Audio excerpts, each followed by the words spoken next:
Welcome back to the live stream. Today we're going to be covering the rising U.S. employment we saw numbers revised for June that we actually lost jobs in the U.S. We're going to be looking how that relates to the business cycle, and we're also going to look at the credit cycle. Now, the credit cycle, much smaller in frequency. How does that interact with a longer business cycle? We're going to cover that and a whole lot of other things, including a tweet I put out based roughly on this topic about wealth. It's going to be interesting. Stay tuned.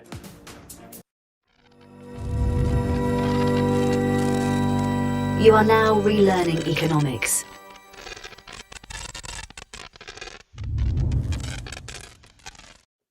I hope everybody is well. I'm glad you're with me on my Sunday morning. Could be a Sunday evening to you. Could be, Monday if you're in Australia. We're going to talk about the job numbers. They just came out a few days ago in the United States, and they're relative to other places like Canada, where I live. We are seeing rising unemployment, but it's a little bit different in this business cycle. Now, traditionally, if you look at the business cycle, I'll bring up a plot here just to kind of highlight this. You'll notice we go through our recessions, and then we come out of the recession, and unemployment, the rate drops over time until we get to the next recession stage. This time around, if you look at that chart between 2022 and now 2025, it's slowly rising. And it's a completely different dynamic to what we've seen before. And I kind of want to unpack this because at the end of the day, whether you're in markets, whether you're a worker, whether you're an entrepreneur, a business owner, this cycle really matters to you, along with the credit cycle. Okay. And now the credit cycle, as I was saying in the intro there, is a lot more compressed. You're going to see a lot more credit cycles during a single business cycle. And that, well, if you look at physics and stuff, and you look at two waves with different amplitudes and different frequencies interacting with each other, you get nonlinear dynamics out of that, and can make things a lot more complicated. So we bring up that chart again, right? We're seeing, a slow rise in unemployment. And what's causing that? And the way I do my analysis is I kind of look at everything in a causal loop diagram, right? And that's what my national model is. And maybe we'll dig that out in a little bit and it kind of explore some of these dynamics. But I just want to logically pick this apart. What drives employment? So, well, the first thing is value added or output to the economy, right? So if I want to check out, okay, well, why is this rising? This doesn't make sense. Other numbers going on right now in the economy, they're pretty neutral, or they're a little bit accommodative to economic growth. So if we look at value added, and I changed this from a rate of change from a year ago, you can see it's pretty much flat. So if I were to equate, employment's going up, unemployment, is going up, that means output must be going down. But here, that's not happening. And so something's wrong here. What other component is there between output and employment? Well, it's productivity. And productivity is important. Now, our numbers for productivity are lagged, right? So it's very difficult to kind of get an idea of where things are going. But we kind of can look at it. And if you look at the chart from 2020 to now, you can see the effects of the pandemic, right? You can see productivity going through the roof. So a lot of people were laid off, but the output levels were targeted to still try to stay high and meet up with demand in the economy. So that meant fewer workers were producing more. And of course, as the lockdown measures went away, workers went back to work, that productivity dropped. And in fact, we saw negative productivity in the early parts of 2022. And then we saw an increase in productivity.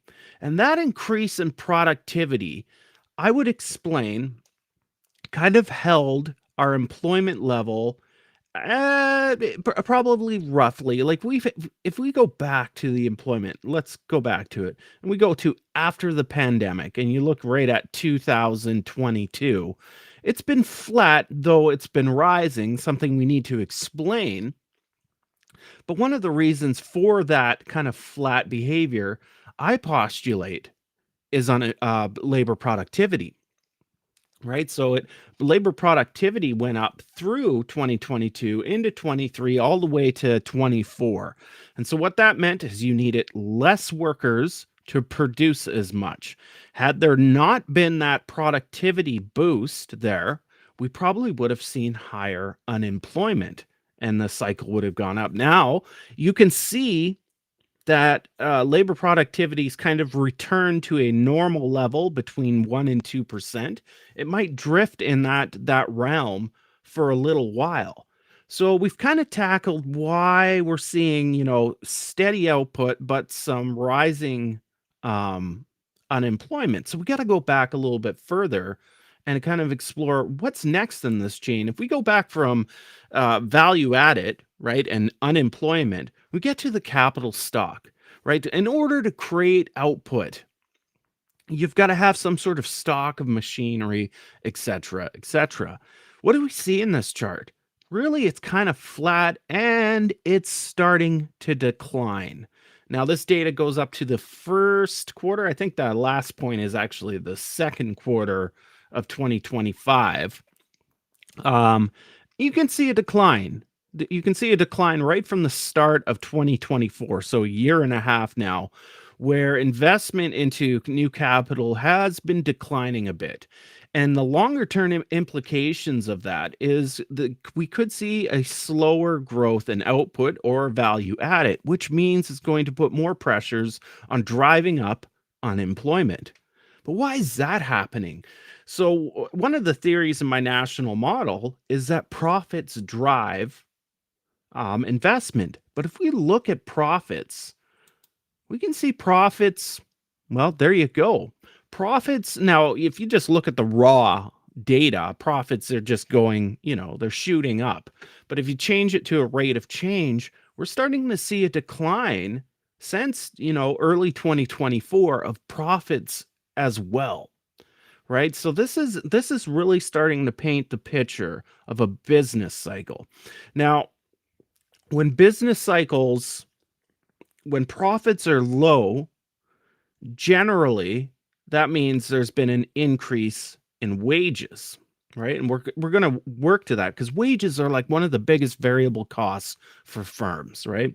We can go to some other charts and this is where I was talking about where we can load in credit into this aspect. Now, credit, and I kind of made this one go back to 2010 because I wanted to show you that the credit cycle, there's a lot more in frequencies in their cycles of credit. You can see if you look at 2010 to 2019, that's one business cycle. And of course, it was characterized as a low growth, low inflation cycle, right? But if we go back to the unemployment chart, you can see distinctly that cycle through all of the 2010s. Now, so this is bank credit to all people in the economy, right? So it's not very, drilled down, but I wanted to show you that you have actually individual cycles that can offset phenomenon going on in the economy. And now one thing we saw by the end of 2023, we actually had negative credit. The money supply was actually shrinking at commercial banks during that period. And we've seen credit really bump up since then for the last year and a half. So that's something else we got to factor in our analysis. Another point is let's drill this into and let's exclude what households are doing because that can distort the credit bubble. Because, for instance, if there are troubles in the economy, households will take out more credit, right? Just to simply survive. But that credit is probably not immediately productive credit use. It will be down the line because if they spend that credit, which everybody, when you get a loan, you don't just sit on that loan, you actually put it into something. So if it's a credit card debt, et cetera, well, that's going to turn up as profits for firms, and ultimately because they're buying product from firms. We look at the commercial and industrial loans. It shows the same behavior as what we saw in the overall credit of the system, but it's a little smoother. And we can see that in late 2023. If you look at, between 2023 and 2024, there was a decline in actual loans. Like firms were paying off their debts with their profits, not investing into new capital formation.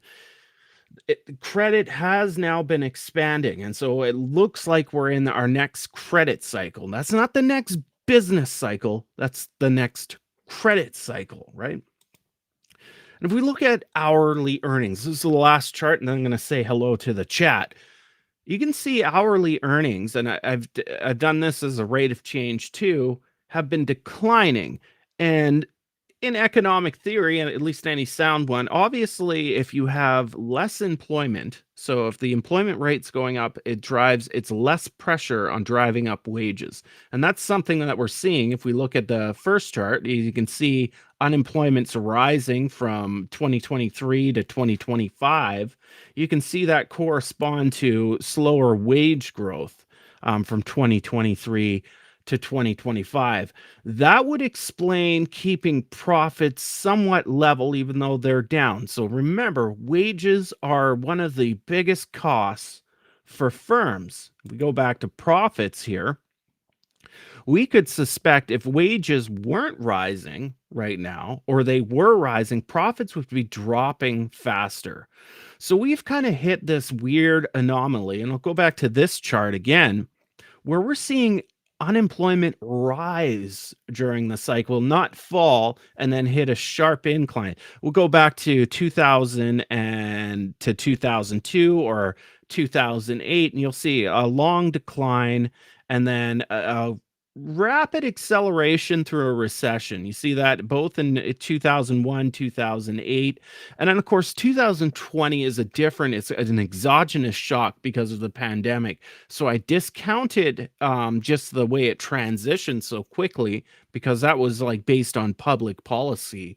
But what we're seeing out of the other side is that, okay, we turned off those policies and we returned to a normal level, and now we're seeing accelerating unemployment, but it's so slow. It hasn't accelerated into a full-blown recession, and it's really quite a structurally interesting thing. I want to check out my chat, see who's in the house. Let's turn it on. Well, Tony's here. I see Tony. I see Dr. T. We're not exploding in chatters yet. The Sunday stream's always a little bit slow, but if you got questions or theories about why we're seeing this, I would be interested. Dr. T, hello. How you doing, buddy? When did I last see you? Or when did I last virtually see you? Friday. How about Tony? What's Tony? The problem, young Ty, is that economics has no farking clue what productivity is. And I do mean that in the bluntest possible way. Of course, you would mean anything you say, Tony, in the bluntest possible way. Now, we can get into the depths of, energy and what is energy when it comes to labor productivity, i.e., workers, since, we were out on the plains as humans. We are not generating, more than 80 watts per 8-hour period, let's say, whatever the number is. That hasn't gone up. So we can't technically be more productively inclined. Did I make up a word there? We can't be more productive by increasing our energy, but we've extracted the energy out of the ground, and that's been our productivity since the Industrial Revolution. We can get into that, but we're looking at the dynamics of the business cycle and explaining why output can remain kind of stable as we looked in the charts, but we're seeing a decline in employment, and that kind of gets explained by labor productivity. So Dr. T, you're good. We got to get some more people rolling in here. This streams well. There we go. Let's see, we're up to 14 on YouTube, up to 12 on X. If you're on X, make sure you come over here, chat here.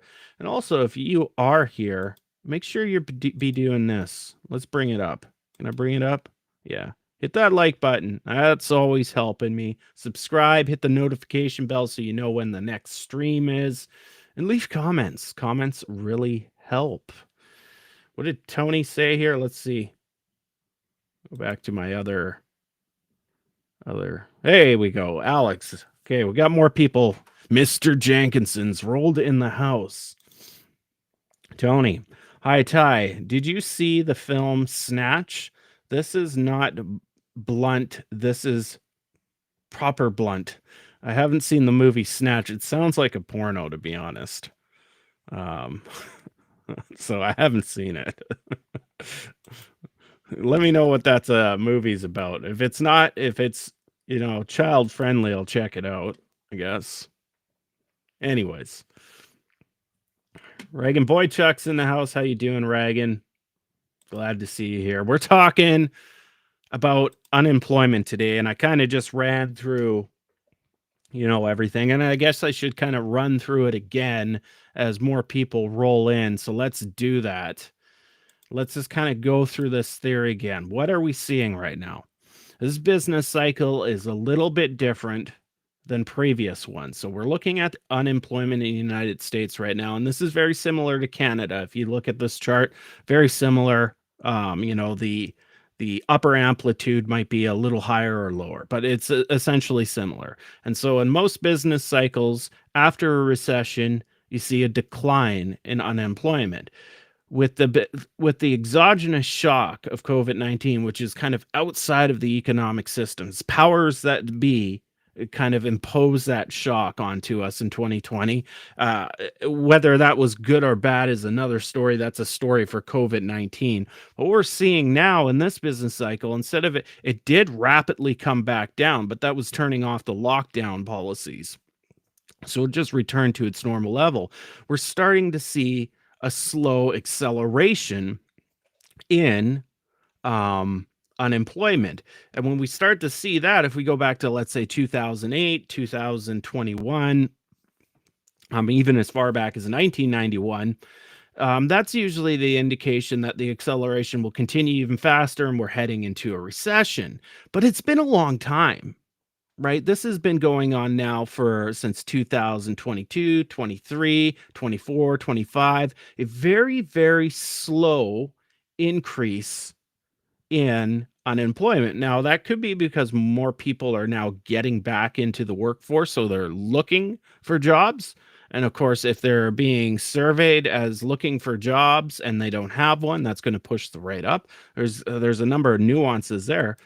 But if we look at like how productive, so this is like non-financial corporate businesses, non-corporate businesses would also, the chart looks pretty much the same. I don't have it loaded, but it's been essentially flat since 2023, right? It's, dropped off because once we open the economy back up, if we're measuring the rate of change from a year before when the economy was closed, you get that spike back there in COVID. So I'm not looking at that. What I'm looking at now is, from mid 2022 to now 2025 second quarter, it's been flat. So if it's flat, that means employment shouldn't be changing. Now, one of the things we could factor in is that more people are trying to look for jobs, and that's pushing the rate up.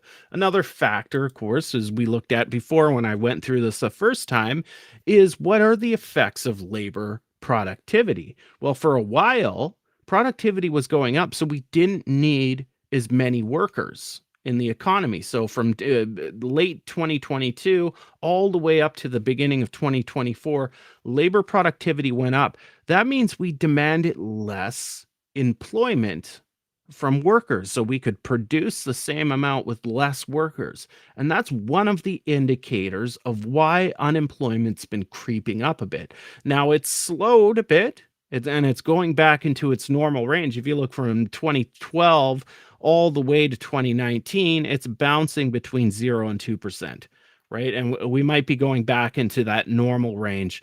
And productivity is definitely dependent on exogenous factors like innovation, right?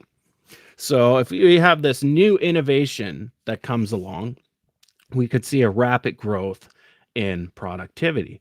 So that kind of explains why unemployment's been creeping up. But where do we go in the future?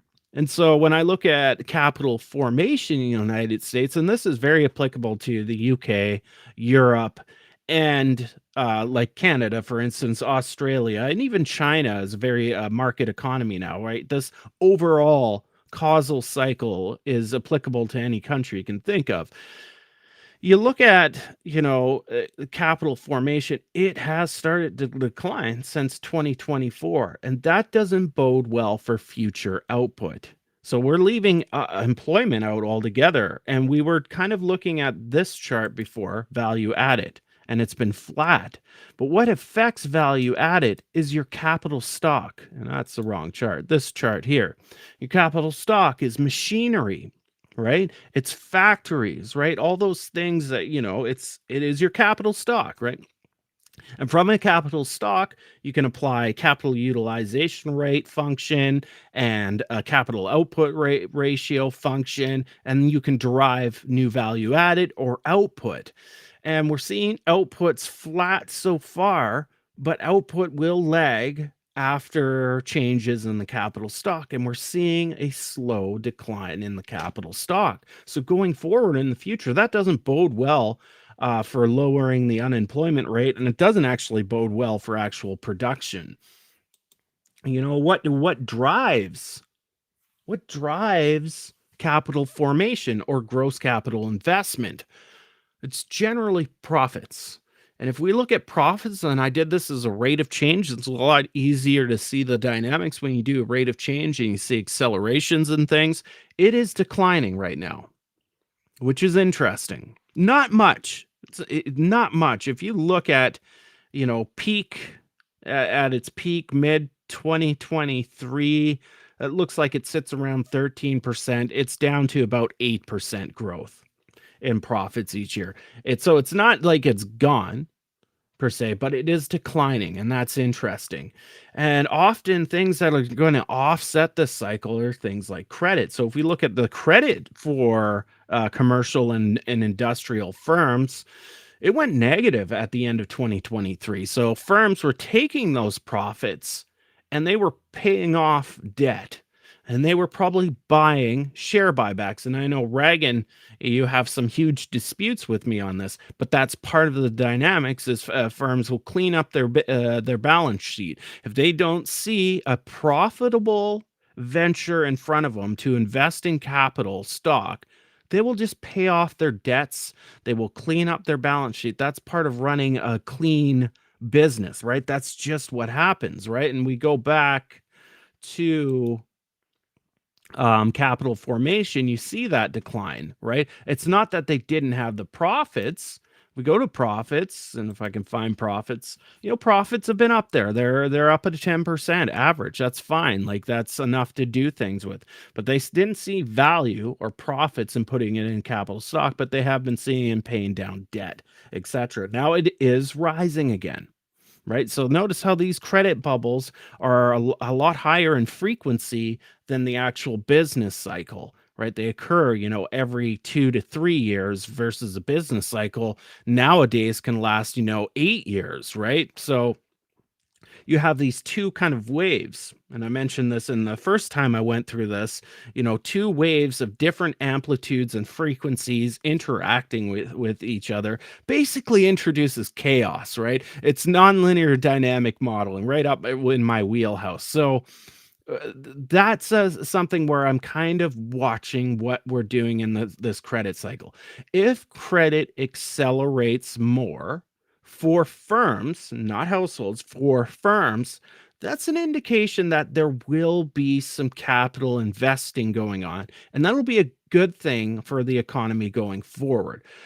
One thing that's a little bit leery, and this is now overall credit, is if households are taking out credit right now in their current situation because things are tough. right?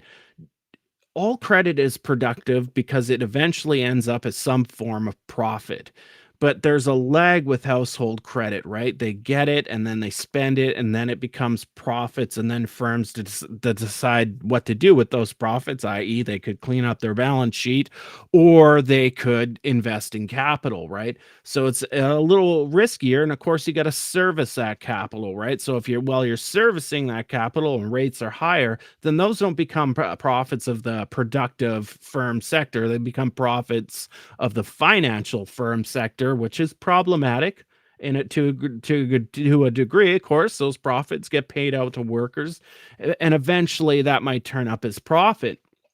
But there's a lot more lags involved, as opposed to loans going to productive firms. Productive firms don't take out a loan to clean up their balance sheet. They pay off loans to clean off their balance sheet. So if they're taking out loans, that essentially means that they're going to plow it into capital investment and research and development. That's going to equal more output. With more output, all things equal with labor productivity, you have an increase or decrease in unemployment, right? And an increase in employment, right? So that's why I'm watching this specific chart right here. It is accelerating upwards, and that could indicate a possible good scenario ahead of us. And then, of course, the final chart, and this actually, if we go back in the causal loop, I'm working backwards, but if we go from unemployment and go forward to this, we see that unemployment is increasing over time. That's less pressure on hourly earnings through the economy, and hourly earnings are declining,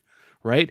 And if hourly earnings are declining and you go forward in that loop, that means profits are increasing, because earnings, workers' salaries and hourly wages are a cost to the firm, and we're seeing profits kind of stay stable and level, right? So we're kind of in this weird level and this weird phenomenon where we're seeing an increase in unemployment.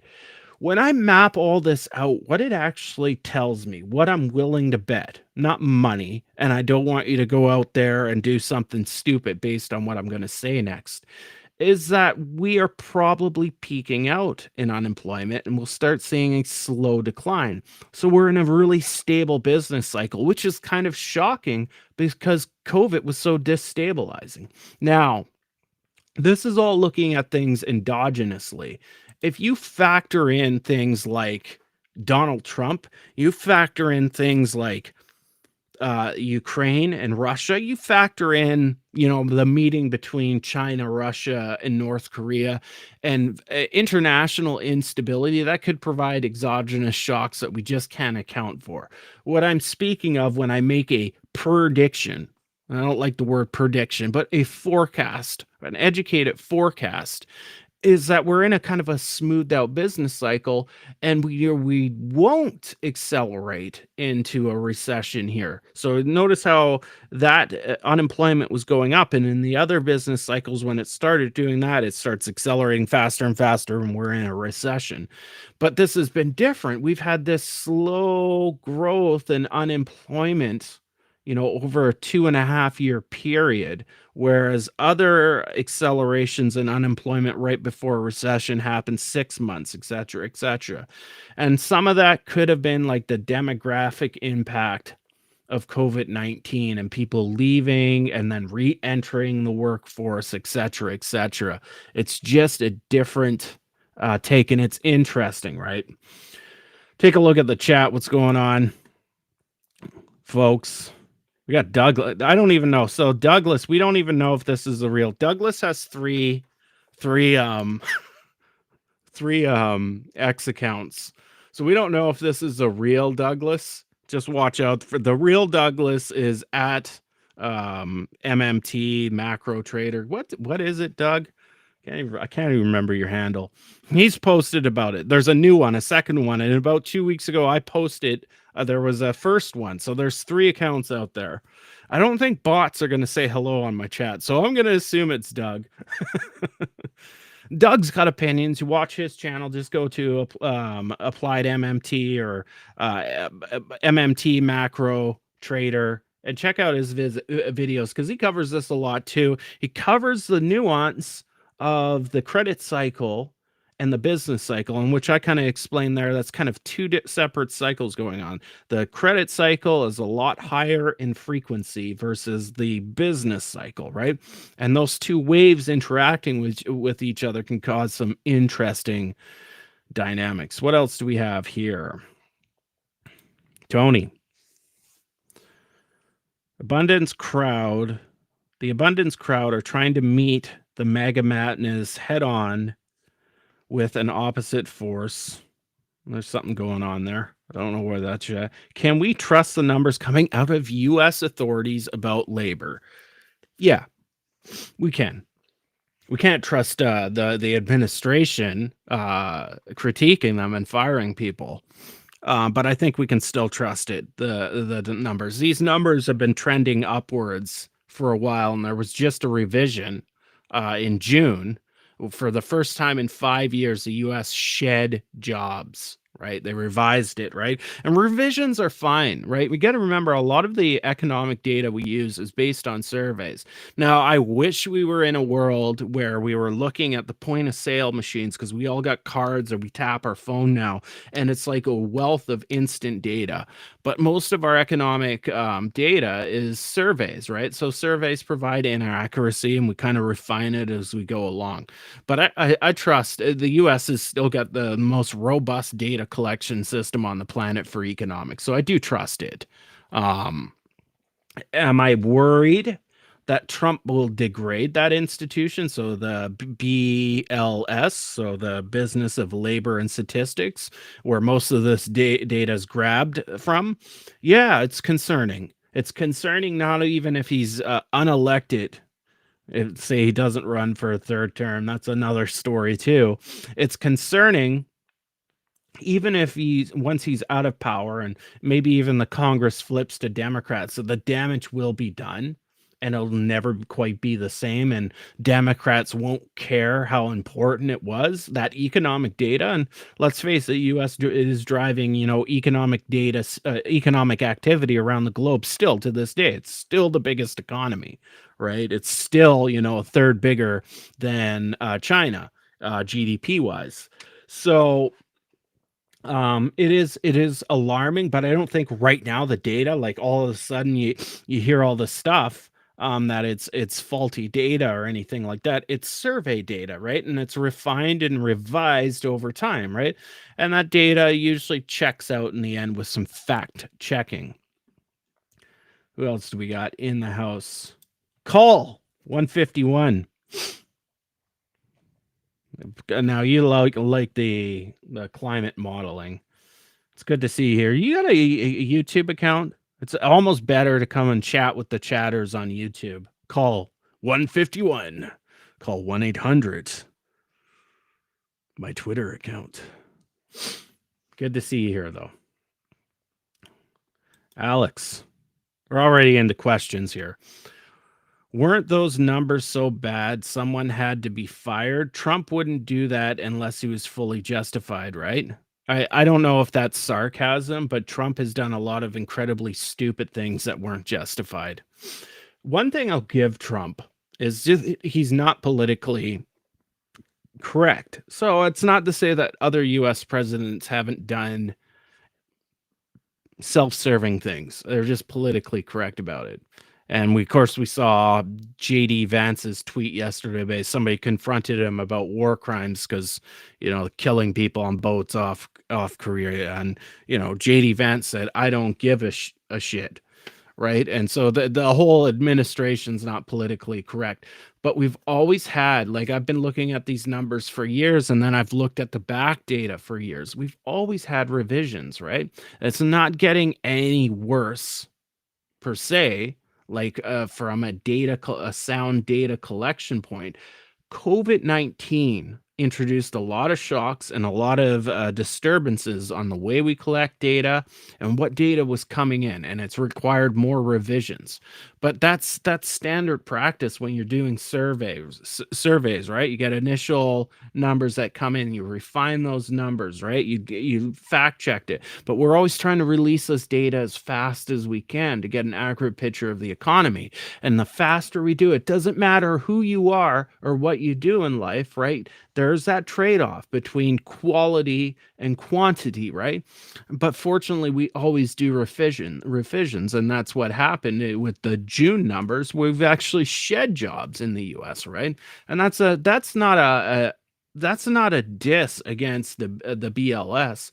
That should be applauded because they are making those revisions. They are checking their work. They are publishing those revisions, right? So I don't think somebody had to be fired at all. And who's replaced them doesn't know statistics at all. That's even worse. So there's that. What else do we got here?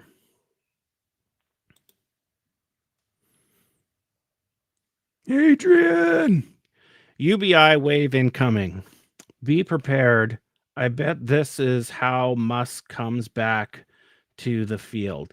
Can you tell me more? What are you talking about there? That's interesting. What else do we got here? Now I can go into the modeling, like we can just like model this business cycle, but I don't think it's necessary. We kind of went through that process twice.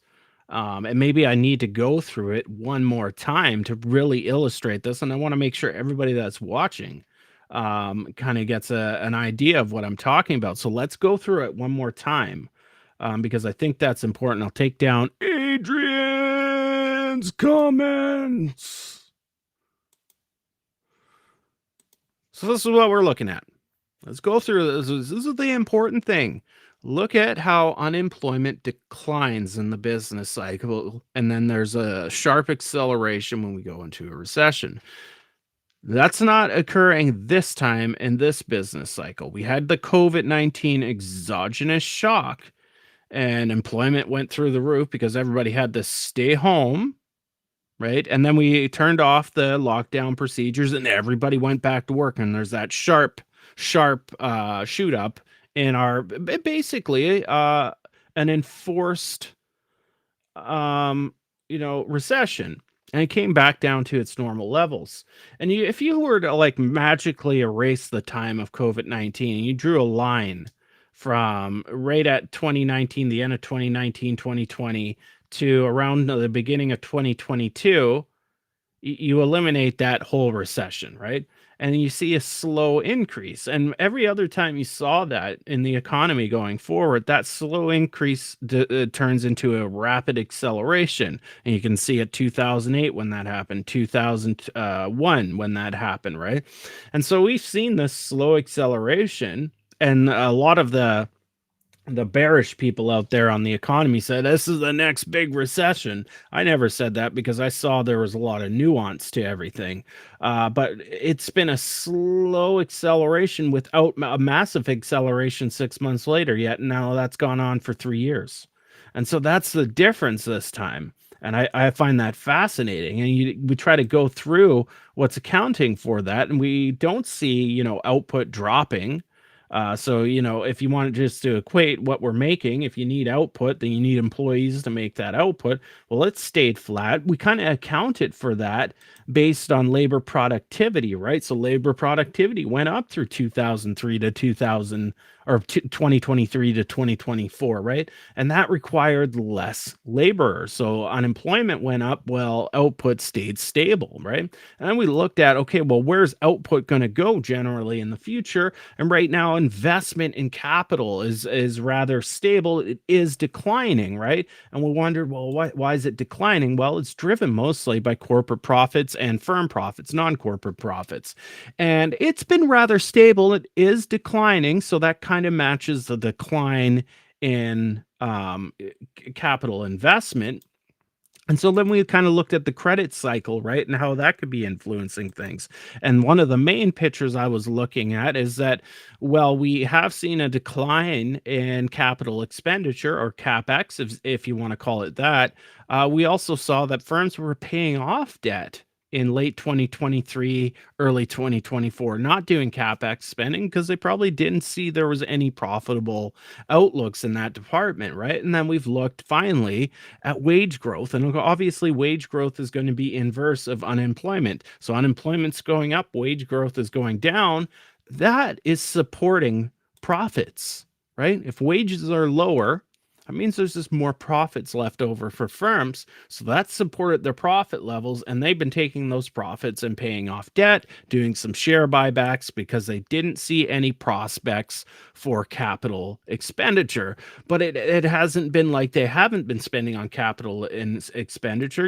Output has stayed, stable over the last couple of years, but unemployment has been going up. And so what's the final result to all of this is what I suggest is we might be in a small, like, mini cycle, and we might actually start declining again. So the unemployment rate might start declining. There might be more work available going in the future. But I've nuanced that with the fact that we have so many exogenous situations out there that nobody can forecast. We don't know what Trump's going to do. We don't know what, the international conflicts in Europe is going to happen, the Middle East, right? We don't know, Russia and China's relationship, what's any destabilizing effects for the U.S. economy. And obviously affecting the U.S. economy is going to affect the global economy. And so that's kind of, my thesis so far on this topic.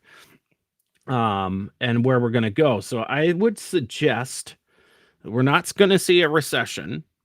And obviously, if we saw like a breakout in conflict, God forbid we do, that's actually good for GDP, as harsh as that may sound. I don't see a recession coming out anytime soon. I think productivity will adjust, employment will be relatively stable.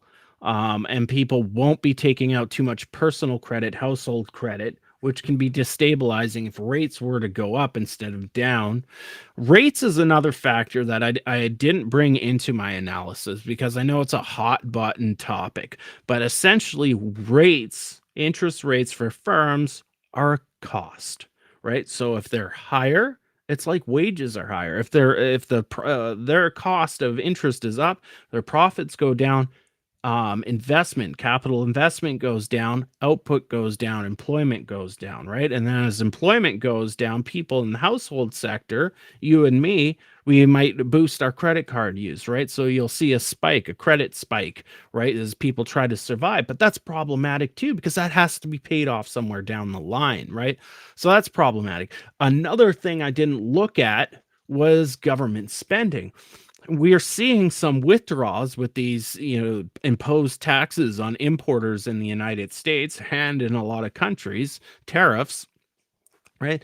That's a cost, right? Taxes are a cost. So now you've got after tax profits, right? That's what really matters too. Like if you add taxes as a cost, and that's lowering profits, and that's affecting, importing firms. And of course, they're going to pass that off to businesses they do business with. They might import something, sell it to another business. They'll just mark up, right, that loss to the next business, right? And that's a cost to the company somewhere down the line, and it's affecting profits, right? We didn't look at that, and it's hard to look at that in an endogenous sense, in a business cycle sense, because it's driven on the policies of a madman, essentially, right? And we can't forecast Donald Trump, right? We can only hope that he quietly just stays on his True Social account or X account and just does whatever he does there and lets whoever's left with some semblance of brains manage, the U.S. economy and stays out of, the Federal Reserve business, because I don't think that's very counterproductive to our current climate. Let's see what the chat has again. We'll just keep bouncing back and forth. Make sure Alex, Mr. Jenkinson. But low wages are the only thing supporting profits. Profits are the next thing to drop as consumers keep struggling. So they surely a recession logically follows. No, because you're looking at just the business cycle. What does the credit cycle do? The credit cycle, there could be a huge 2-year bubble, for the next 2 years. I'm not saying that the bubble doesn't pop, we don't have a recession down the line. I just don't want to be like Peter Schiff or all the Austrians that say, oh, it's coming. It's coming. I don't know when, but something big's coming. And I literally have screenshots of Per Byland doing that all the time. I don't want to be that guy. Of course, we know we're going to go through business cycles. But what I'm saying is that the credit cycle, which happens a lot quicker than the business cycle in frequency, can actually just support households temporarily, keeping profits fine. But if you remove all that, yes, and look at the like a Goodwin growth cycle model, it's just a predator prey model, right? So wages go down, profits go up, firms increase capital X expenditure, output goes up, employment goes up, wages go up. That drives down profits. The less profits, there's less capex. That brings down output. Then employment goes down, wages go down, and it's just a predator prey model over time, right? That's normal. Right. But there's more cycles in there. Once you mix in a third system state like credit, right? Or a fourth system state like government spending, federal government spending, that kind of changes the dynamics a whole lot. Right. So wages might be going down, profits are going up, and you say, well, people just don't have the money to buy anything anymore. That's not necessarily the case, because then you got to look at productivity, right? So the workers that are left working, they might be making more and just can buy more, right? It's so nuanced. But I don't see a recession coming up. I could see a technical 1 quarter issue coming up. But then again, I go back to the nuance of whatever Donald Trump does, right? The guy literally wakes up and makes a new policy. It's impossible to really know in that factor. He could do something really stupid, Alex, and we could be talking about a recession next week, right? So I'm not saying saying a recession won't happen. I'm not saying that at all. But endogenously, as the system is evolving right now, all things equal, no stupid decisions by Trump, things are just kind of as is. What else do we have? Adrian! Adrian! I don't know why I'm thinking of stuff. Sylvester Stallone. I don't know why. Oh, maybe I am. He did the Rambo movies, and Rambo here in BC, Hope, BC, is where they filmed the first Rambo.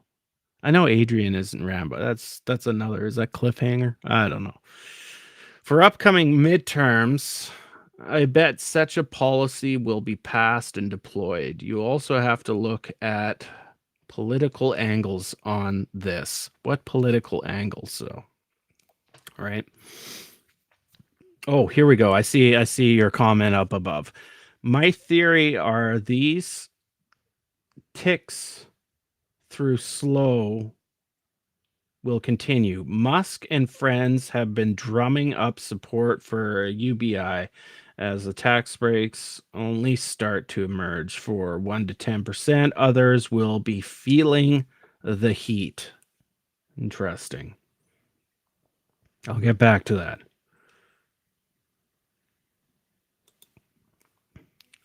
How about Call 151? Call 151. Aren't you on YouTube too?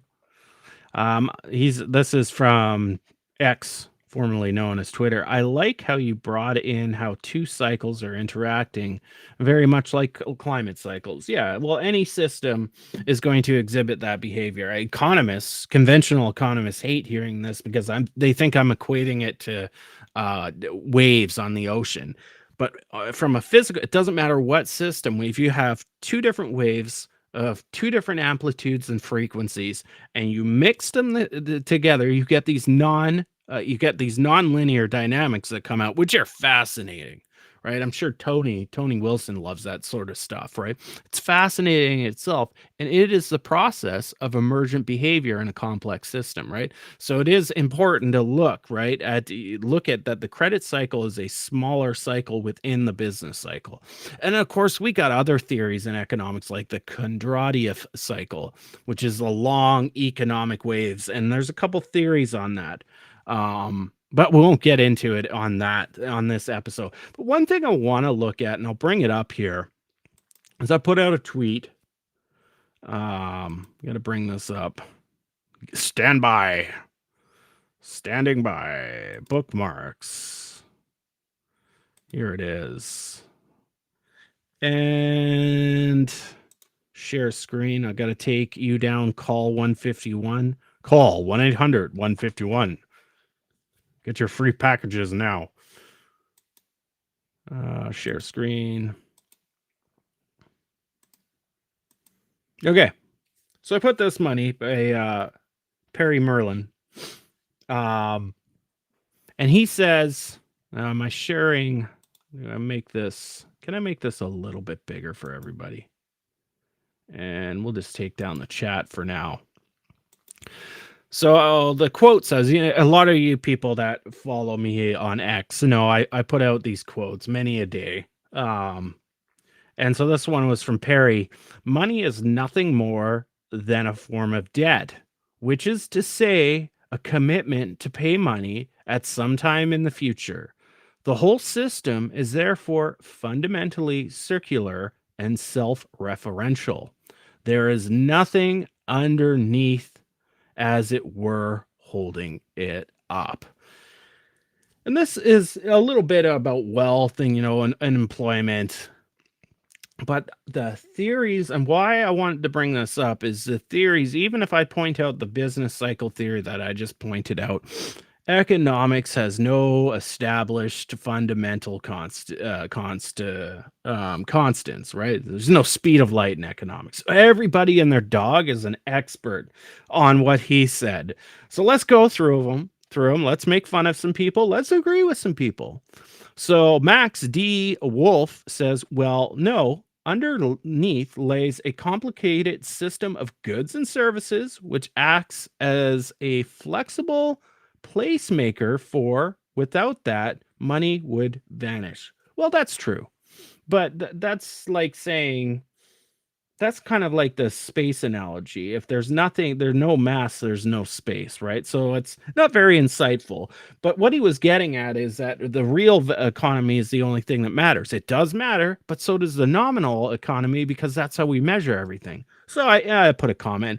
Well, you count beans, the rest of us count dollars, right? So anyways, that's one of the things about money. And so then the next comment is Shahid Mogul, I believe his name is. Money is accounting. I like this guy. I've seen insightful comments from him, but money is not accounting. Counting is accounting, right? But money is more than that. So that's another theory, but I don't quite agree with the single-handed statement. Counting money is accounting, but you're just counting money, and counting money is important to human behavior. Christian says, it is the promise to deliver something of value that is meant to be the essence of the value of money. Money is the technology, the means of transfer, translating and storing value.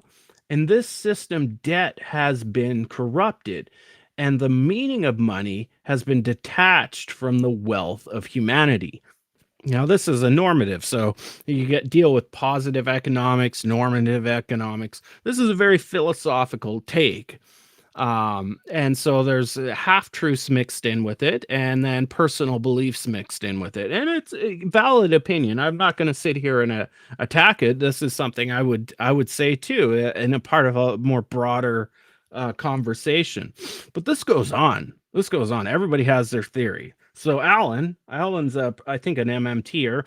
One kind of debt is to be paid, not necessarily in full, on the debtor's, not the creditor's schedule. As such, no matter how fundamentally circular the whole system, it describes an arc from issuance to redemption.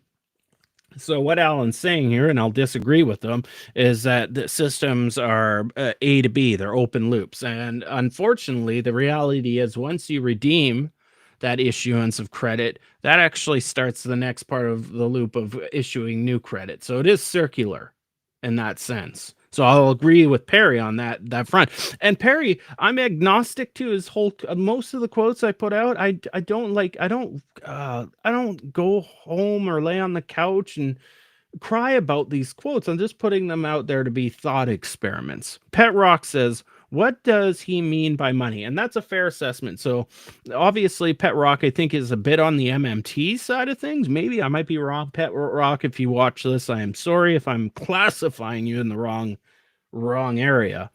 But he's just talking broadly about money, and it doesn't matter if it's fiat or credit. Now, I understand that fiat is credit by public or organization. They're carrying the liability, not the private sector, whereas the private sector, commercial bank money is created. You got the liability and asset on the same side of things, right? So, and then we got Phil Armstrong, prominent, it just did a book with Warren Mosler, I think. Not really. You forgot the requirement to pay taxes, Perry. And Perry didn't forget about paying taxes, and Perry's well aware of the neo-chartalist view that tax payments or federal government fees supports the price level of money, but that in itself doesn't give the value of money. It's just another component of demand.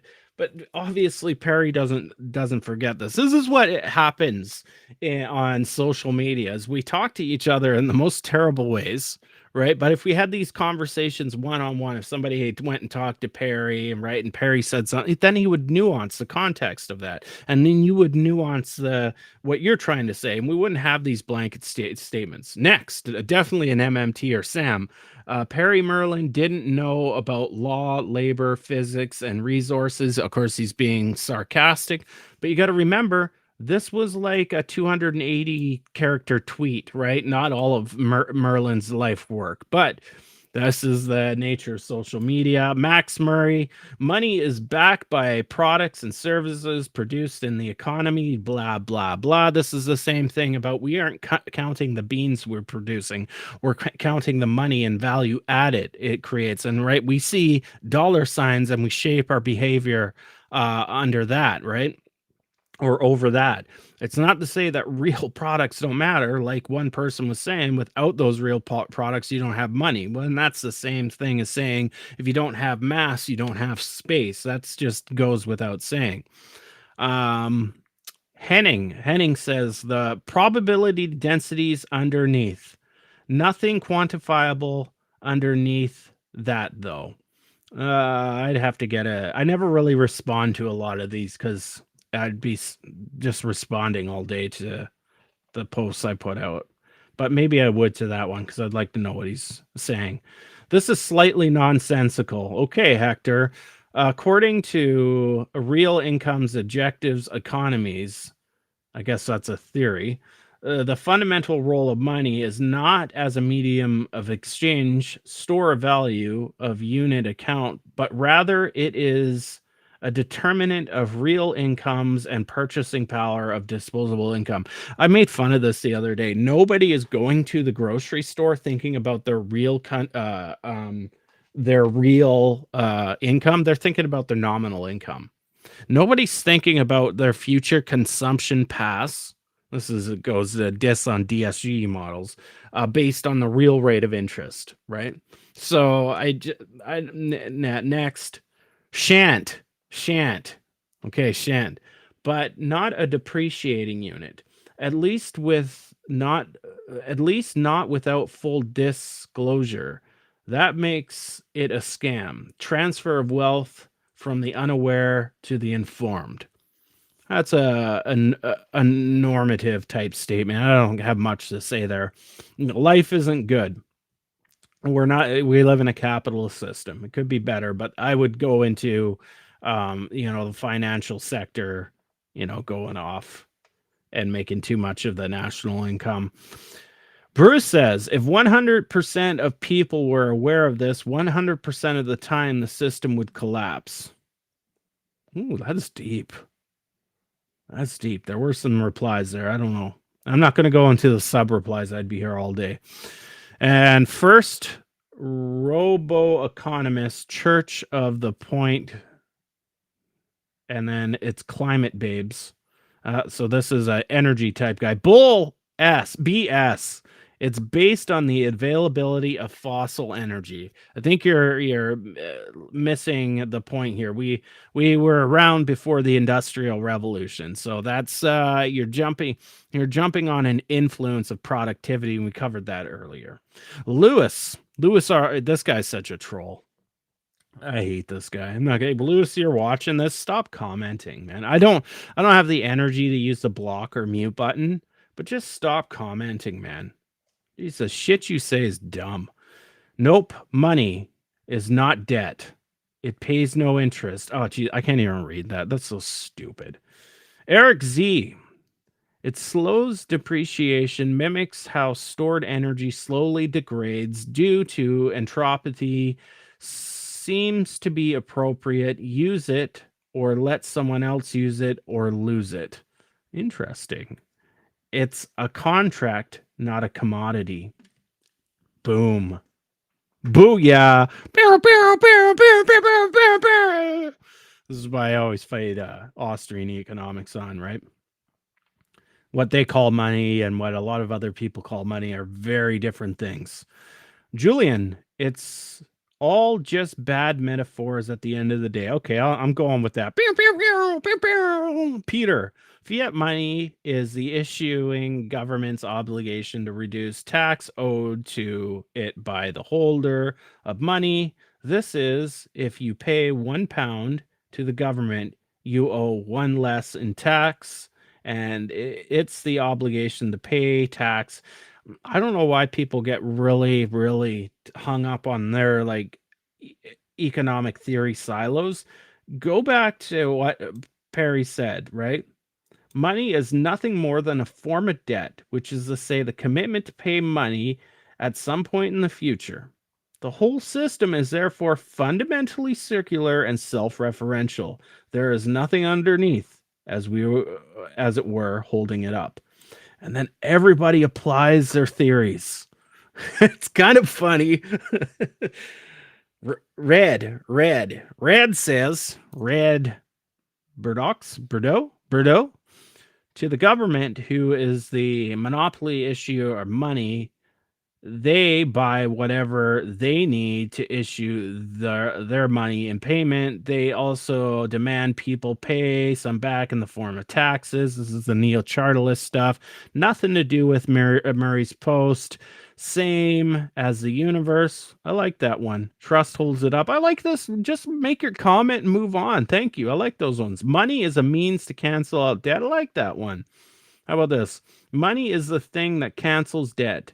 Teaches Merlin money and banking INET. Yeah, Perry's big on INET. Debt is a promise to pay an IOU. You're basically saying what Perry said. Tax liabilities must be an tier.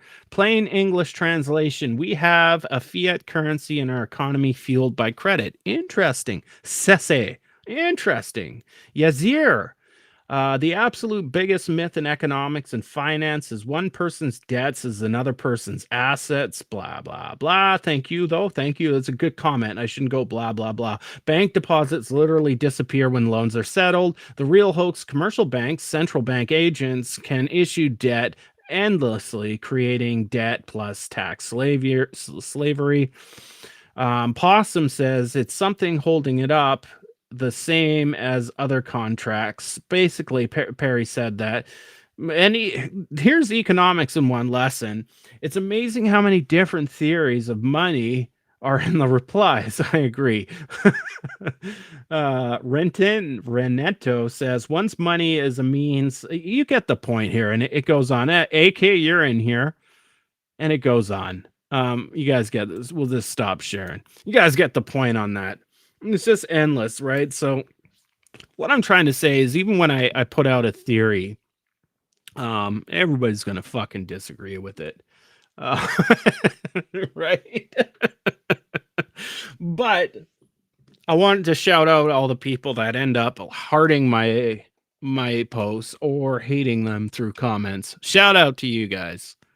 You're just making my social media engagement better and better. What's going on in the chat? Can't ignore Twitter. it really pushes a lot of people to my Patreon. So I can't quite ignore it. And I generally, I don't even reply to any of those comments. Not because some are really actually would be fun to get into. It's just, you know how Twitter, it's all about a debate, everything you say, right? And if I replied to all the comments that I had, I'd never get anything done. What else is going on here? Alex, Mr. Jenkinson. Oh, that's interesting, Tony. So currency is the actual account measurement. Money is the concept that you need something to measure. So saying money is accounting is a bit like saying length is meters. I think that was in one of the comments. Let's go. Can we ditch the Twitter stuff? Most of these are not exactly informative. Well, you know, you can start your own live stream.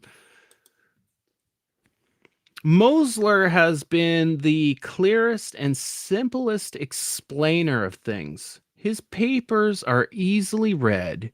You can read MMT's take on inflation, take on a lunch break.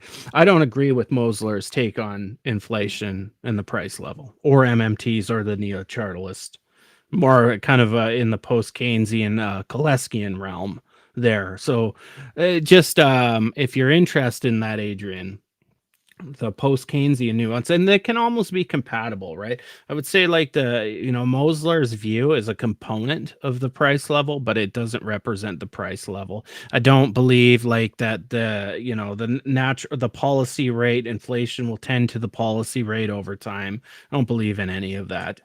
It's just hokey pokey hand waving. Like I need statistical data and some sort of like work there to fully buy into that.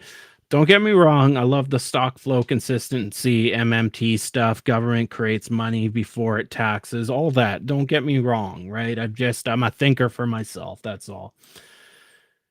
What else do we got? 2-year. Okay, Alex. So Ty, using your 2-year cycle credit and business, when exactly would be the next crunch, all things being equal? In credit or in the business cycle? So in credit, again, it's so hard to see right now because of what COVID did, and it kind of distorted everything. But if employment gets really well, like if it starts to do better, so let's say we're up at 2.3 now in the US, let's say it just stays there, or maybe it fluctuates back to 2.1, 2.2, 2.3, or 4, 4.1, 4.2, 4.3, and then back down to 4. If it just stays there, that's going structurally, households are going to adapt to that. They're not going to need to take out much credit, and we won't get a bubble forming in the household side of things. On the now on the other side of things is firms, and they're taking out credit for a different reason, right? So credit for firms is for capital expansion, right?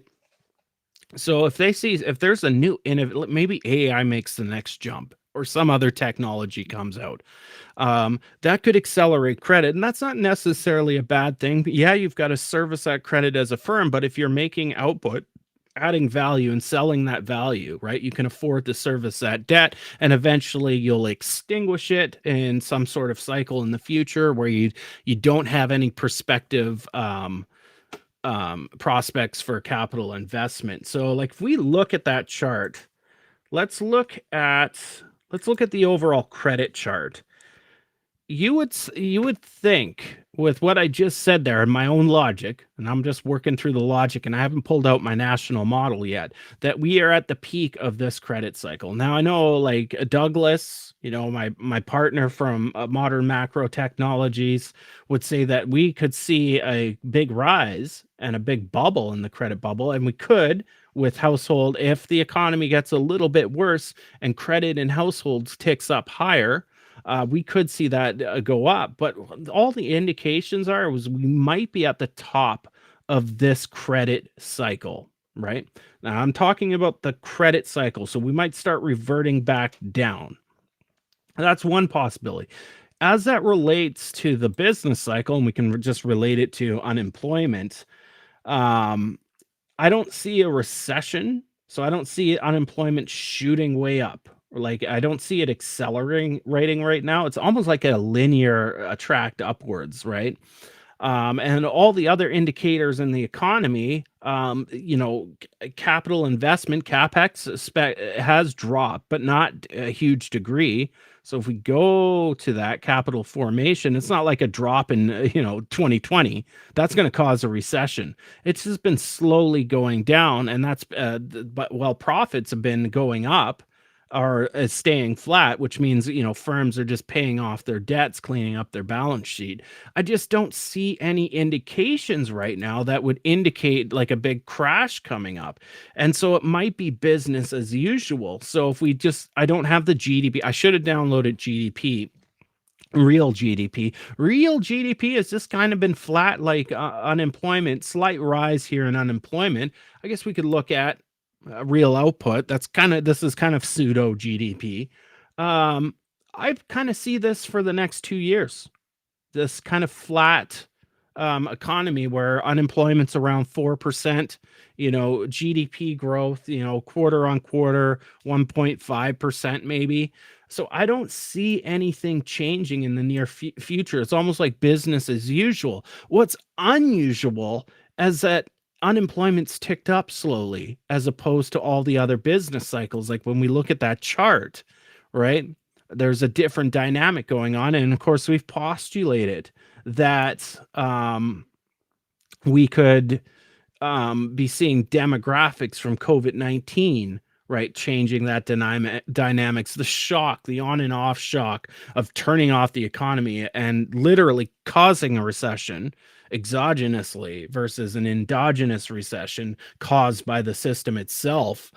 That's kind of changed the dynamics, and that's what really interests me right now is it's changing the shape of this business cycle where traditionally you come out of a recession, you're just slowly creeping down unemployment over a 5-year, 6-year, 8-year period, right? And then you start seeing that slow acceleration, and that's like a leading indicator. Okay, things have changed, so we need to go check out the variables before unemployment, like output, like capital investment, like profits, like credit, right? And see what they're doing, and they will match, time after time since the early, really since we start collecting data. You can track back the causal loops all the time, but this time it's a little bit different. And if we had extensive data like the 1918 Spanish flu, and we could somehow, if we had the data and we could somehow scrub out World War I, it would be interesting to look at those shocks too, because it might provide some insights. What else do we got in the chat? AK, have I put you up yet, AK? AK, you were in those comments. What are one's debts? Any good or service that you consume that you didn't purvey yourself and that wasn't a gift to you? What cancels debt? A socially acceptable credit IOU that we call money. And everybody's just got their theories. Blue Bay's in the house. Hey, Ty. Hey, Tony. Hey, Dr. T. Hey, chat. By virtue of households never being able to create reserve money is different to them than it is to banks. By virtue of households never being able to create credit reserves, money, is different to them than it is to banks. Well, of course. I don't quite understand your question. Banks, a lot of people, when we talk about endogenous money, critics of endogenous money theory will criticize it. Well, then banks can just print their own profits. There's actually laws that prevent banks doing that for their affiliates, right, and themselves. So they can't just like print up their equity and then spend that equity to pay their paychecks. There's actually laws enforcing that. So from the perspective of commercial banks and households, they're much the same in a lot of ways, right? They're constrained by law, and they can't even counterfeit, right? If we go to the Austrian view, think about this. So sure, the Austrians say, yes, the Fed can counterfeit. It can just print money out of thin air. Banks right? They're issuing the asset, the loan, but they're also taking on the liability in the system, right? There's no net gain there. So in a lot of ways, anybody can do that. I can, for instance, if you want to sign up for my Patreon, patreon.com/relearning economics, and I gave you a free month. I'm creating credit, but I'm also taking on the liability that you are using my Patreon, and any material I give out to my paid subscribers, that's a liability. There's no net gain for me. So anybody can really issue credit in the private sector, and it's all the same. Banks have certain charters that make them unique. That's for sure. That's my opinion on that. What else is going on in the chat? Can I vape yet? Who's always here that gives me a hard time for vaping?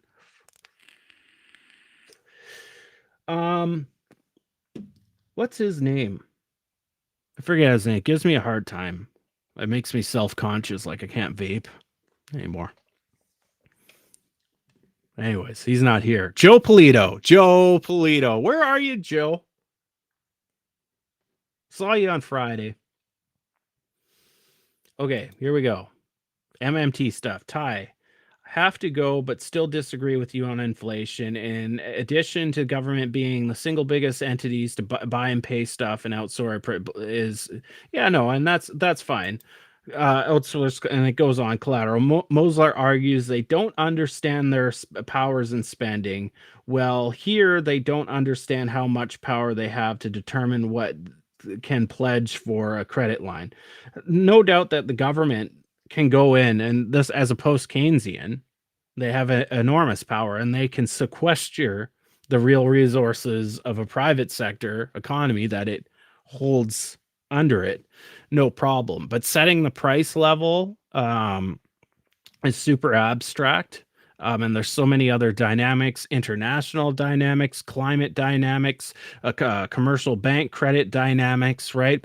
The preferences of consumers that drive the price level, right?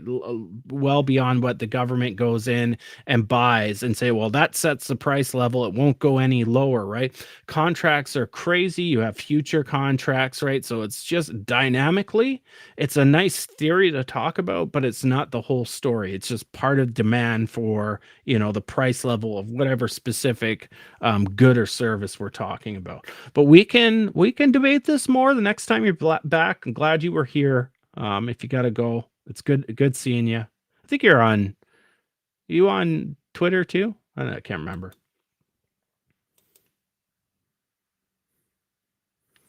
Yeah, I have to agree, Dr. T. I don't see new business credit offsetting this crunch in employment. There isn't good consumer to create that investment opportunity. Spell that out more, right? And I'll see what Dr. T has said here.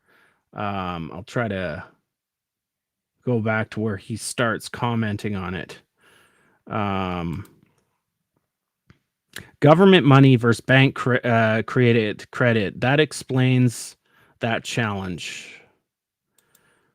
Here's the next comment. I'm just trying to relate to where you two are talking here about it. USA is about to crash big time today even. Well, that's a Peter Schiff quite take, and the data's not showing that's quite the case. The USA is about to crash. Even MSM today said number of vacancies less those seeking work is the definition is ridiculously strict. Yeah, no, we're seeing problems. And remember how I nuanced at the start of it. For the first time in 5 years, we saw actually jobs disappear in June. That revised number from the BLS, which is an indication of something, but it's not just a instant leading indicator of inflation, right? And so I'm trying to nuance where you were talking to Alex.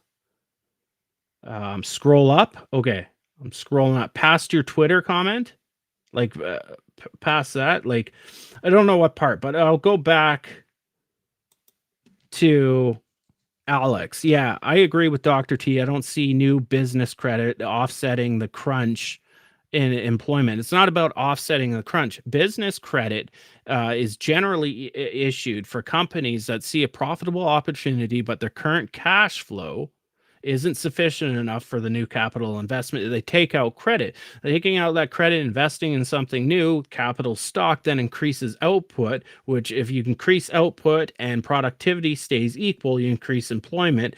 That's more income. Then they can then buy the product that the company makes, right? So credit issuance for firms is different than credit issuance for households. Two different dynamics going on there, right?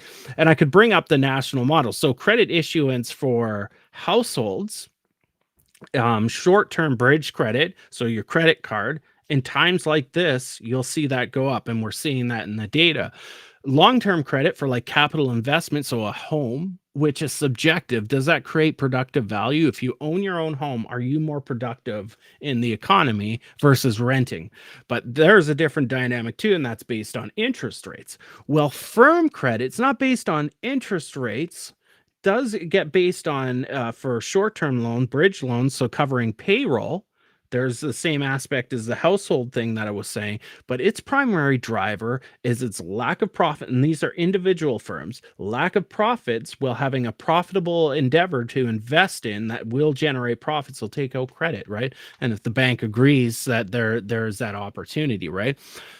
That's not necessarily an offset of consumers not spending. That's not the causal relationship. The causal relationship there is there's an opportunity to invest and innovate in something that will create more output, that will create more future employment. And of course, that future employment, higher wages, et cetera, then those wages can buy whatever that firm's producing. But it's not an offset per se at all.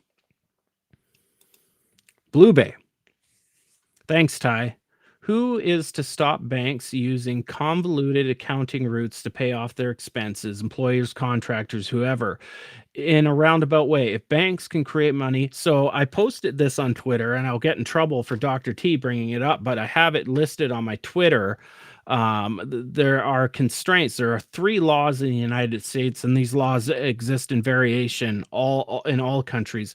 Banks cannot create expand funds for their close affiliates. They can't expand funds for their own balance sheet. It's fraud. So they can't say, I'm going to make a loan for myself and mark up my loan asset account and then mark up my equity column. And then I can say, that's my cash equity, and I can pay off my workers that work at my bank. That would be spotted right away. Right. And that's accounting fraud, and banks aren't allowed. There's 3 specific laws. You can Google them or use ChatGPT. Just use ChatGPT. It's gotten so smart. ChatGPT 5, and just Google it. What prevents banks from creating their own credit to pay off their workers? And it'll bring up 3 laws, 3 sections. Right. I'm not just going to dig. I'd have to dig through my Twitter to find it right now. But that's what prevents banks from doing that. They can't do that, right? And then ultimately, to balance everything, they have to pay that off, right? And they have to create a loan contract for it. It's the definition of accounting fraud. And so one thing about having a monetary authority in the United States, being the Federal Reserve, is they're tracking those things during stress tests and whatnot, right? So you just can't do that. It's the definition of accounting fraud. Next.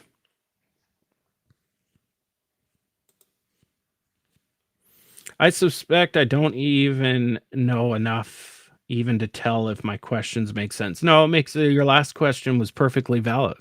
Don't ever I hope nobody ever feels that way, because I always ask questions when I know a lot of experts in the fields, and I'm constantly behind the scenes asking them questions, right? I think the other day I was telling you guys, I know a bank manager, and I was at the time asking him a lot of questions, right? I didn't know. So even if I didn't know if my questions made sense, then I just kind of worked through it and refined my questions. So don't ever, Blue Bay, don't ever worry about that. And anybody else, right? We might disagree, but don't worry about asking a question. What else do we got? Banks can do funny stuff, though. I can take out interest-free loans on credit cards and invest in stocks. Yeah. You know when that happened last? Was between 1925 and 1929, and it was called margin debt. right? So extremely low rates on margin debt.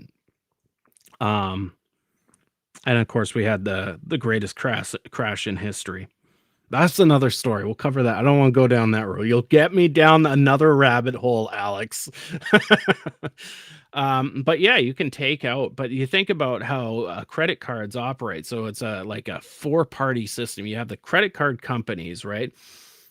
And then you have banks that will use the credit card company service on the card. Banks will hold the liability of that credit. So the credit card firms is charging the bank a fee. The bank will charge you fees just to bank with them. So even if you're not paying interest because you pay it off before the net 28 or net 30-day requirement to pay off your credit card, they're still making money off you, right? And they make money off the transaction fees.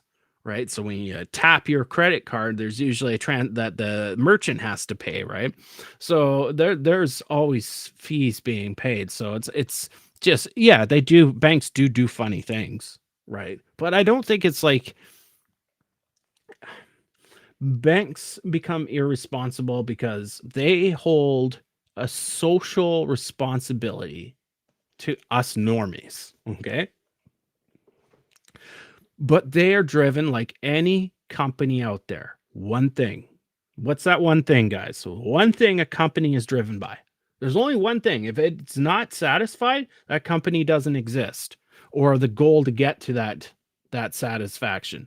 Profits, right?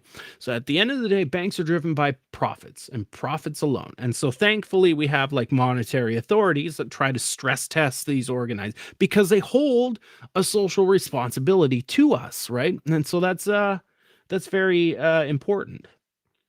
But yeah, no, I agree, Alex.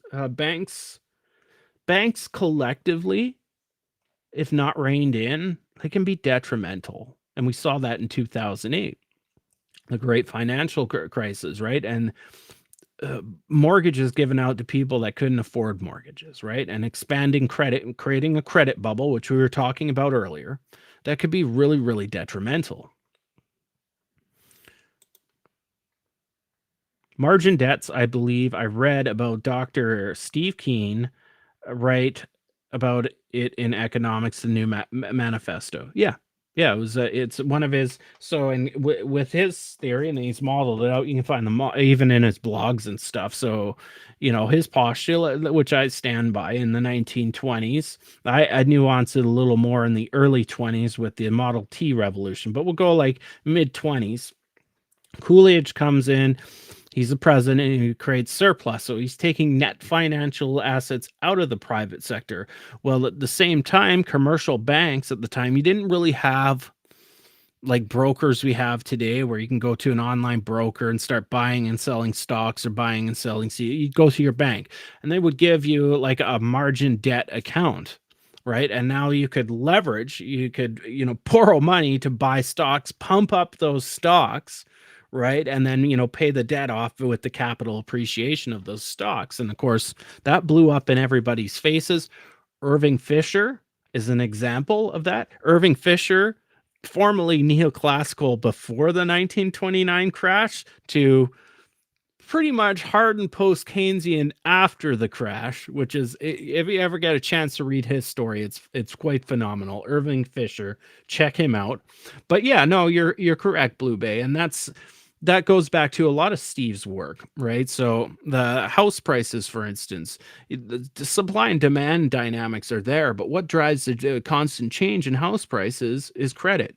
So credit acceleration, house prices go up, right? Deceleration, house prices go down, creates a bubble, right? Credit bubbles. And we're kind of talking about that earlier. I don't see a credit bubble forming quite yet at this point, barring, changes on the data, which could happen. It could absolutely happen. If data changes, my mind changes. What did Keynes say? I paraphrase, if the data changes, I'll change my mind. Something like that. So if I get data that indicates a credit bubble is forming, I'll change my mind, and we'll talk about this. What else do we got here? Kind of running out of steam here. I got a pasty mouth. I didn't bring water before I didn't bring water to my table. So I'm parched and dry. I was drinking beer last night. Just parched and dry. Make sure you hit the like button, subscribe, comment, do all those things. I'll keep the channel going. You guys did really great on Friday. That was one of our better streams. Always love doing streams with Steve or Mike or Dave. Make sure you do it for this one too. What else we got in the chat? We're just trying to roll through these chats, see if I missed anything.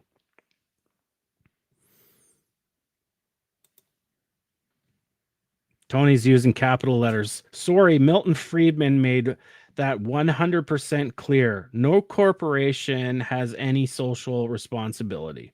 No, yeah, I think that's rolls back to my statement that they are driven by one thing and one thing alone. It's profits. You don't even have to talk about shareholders or anything like that. You need to make profits first. That's the only thing a firm would care about. When I ran a small business, right? Profits was the first thing. There's other things I can care about, but at the end of the day, it was profits, profits, profits. It's the only way I stayed in business, right?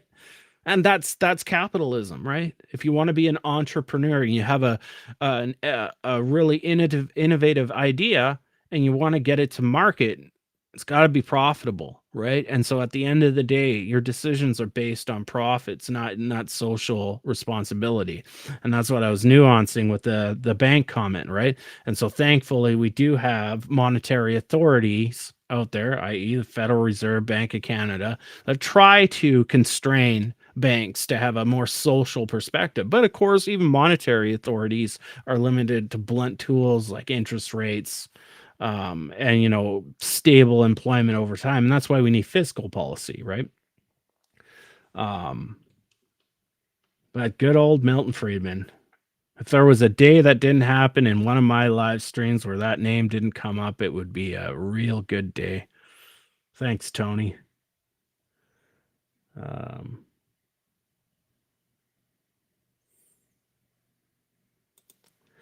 The US and UK have ridiculously strict definition of unemployment. You mean like U1, U2, U3, U4, right? Because this is what I was thinking when I was kind of just putting the thumbnail together for this yesterday. Is there is that aspect of people entering those cohorts of what that definition of unemployment is, right? And so if we look right now at unemployment for young people, it's going through the roof.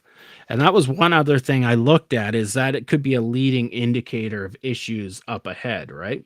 But again, I have to go back because we are coming out of the COVID shock. It was only 5 years ago. It's not a long time, really, in the big scheme of things, of system things, right? It's very hard to see the rates of changes in these different cohorts and not say, okay, well, there was an over exaggeration of how many young people should be employed, right? And you have to also look at, too, another aspect of young people being employed, and I'm picking on that cohort, is you look at enrollment rates at universities, they're going down, right? And you have to look that structurally, maybe our economies are changing. Western economies have peaked out, and this gets into philosophical stuff that I won't have enough time to cover. But I do get your point. This is why I don't quite look at the unemployed. What I'll look at is the overall employment ratio of the potential workers of an economy, right from 16 up. So I'll take the worker economy, right, and I'll take the amount of people that are employed, and I'll make a employment ratio, so not an unemployment rate, and it's totally aggregated. So the total amount of people working in the economy, divide it by the total amount of people available to work in the economy down to age 16, and I'll look at that overall. And I use that for a lot of my behavior equations in my model versus specific unemployment like U4, U5. I don't know how they're defined in the UK, because that's very subjective in the way they construct that data. So I agree. I'm sure AI programs are buying my textbook to scrape it, but the Greek symbol stuff showing the proofs have stymied them. publisher already queried with me what might be going on. What do you mean? I gotta look what's going on above that. Those Greek letters.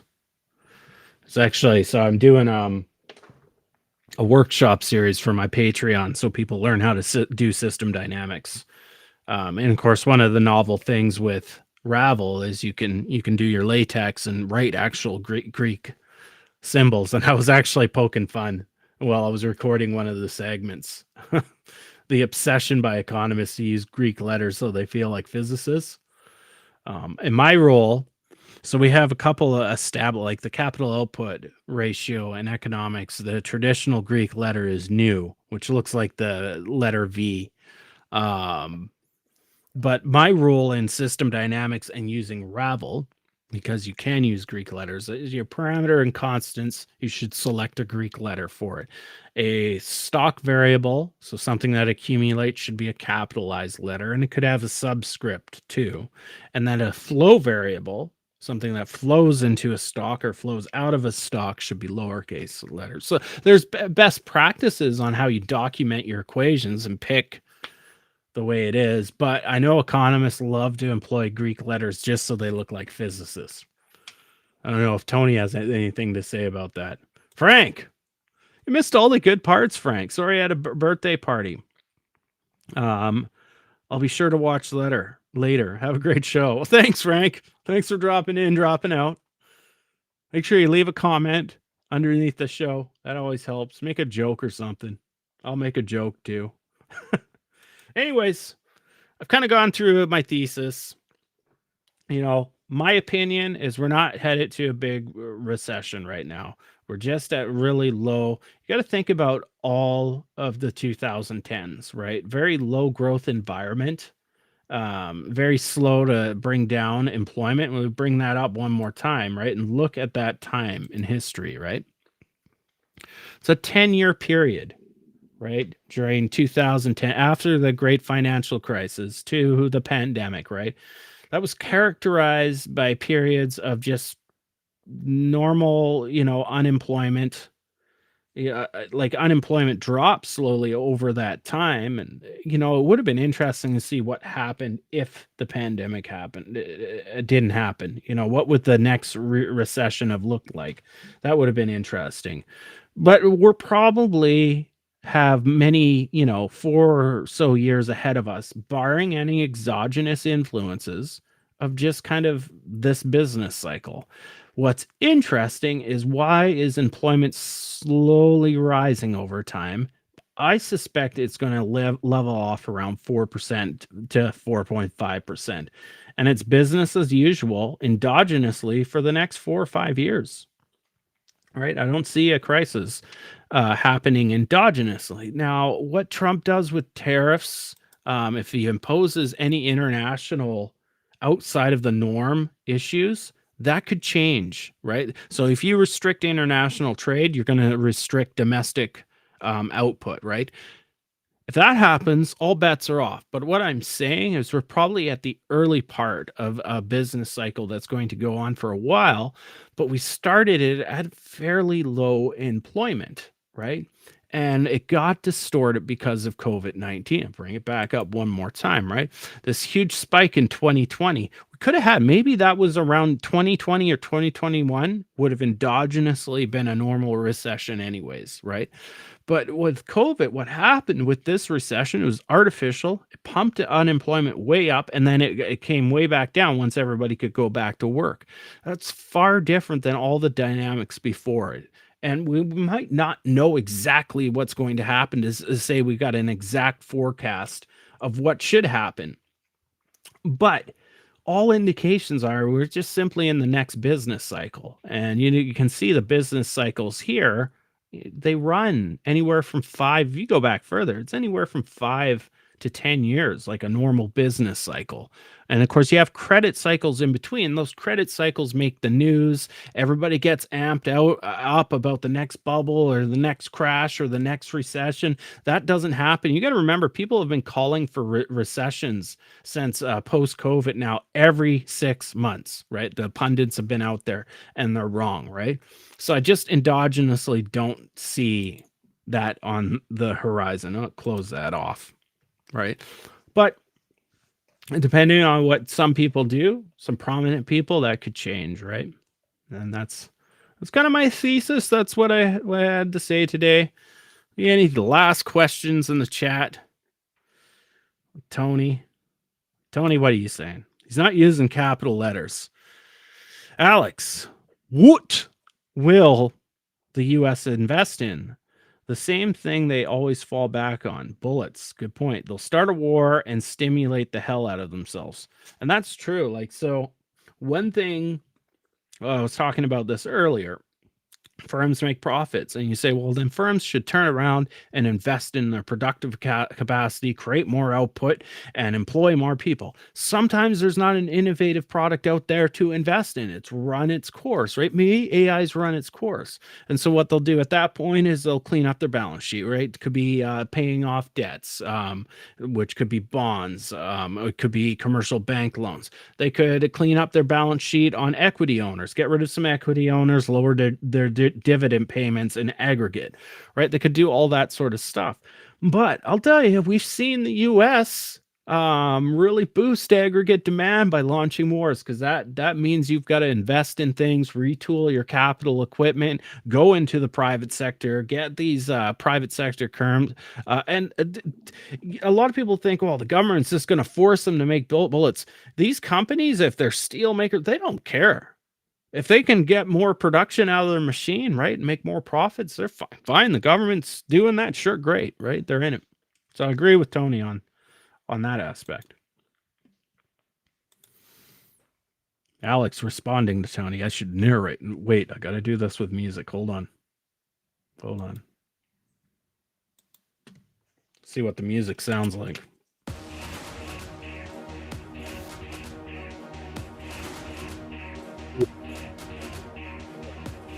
Middle class right now, from all the demand and all the new factories and military jobs. Dr. T says, the effective supply of people is plummeting. What are we going to do? It's going insane. 20 years in med stats. What are we going to do?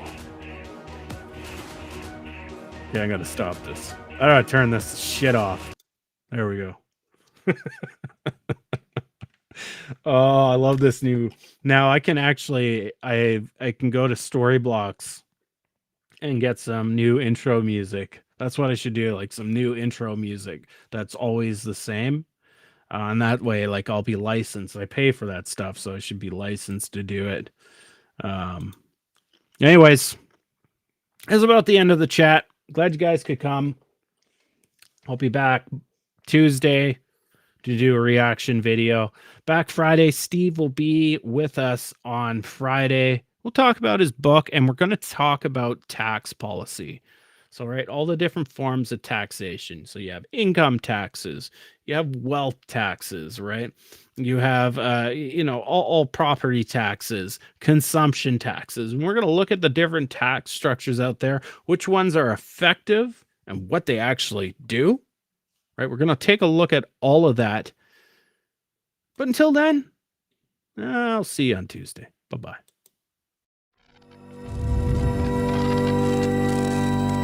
You are now relearning economics.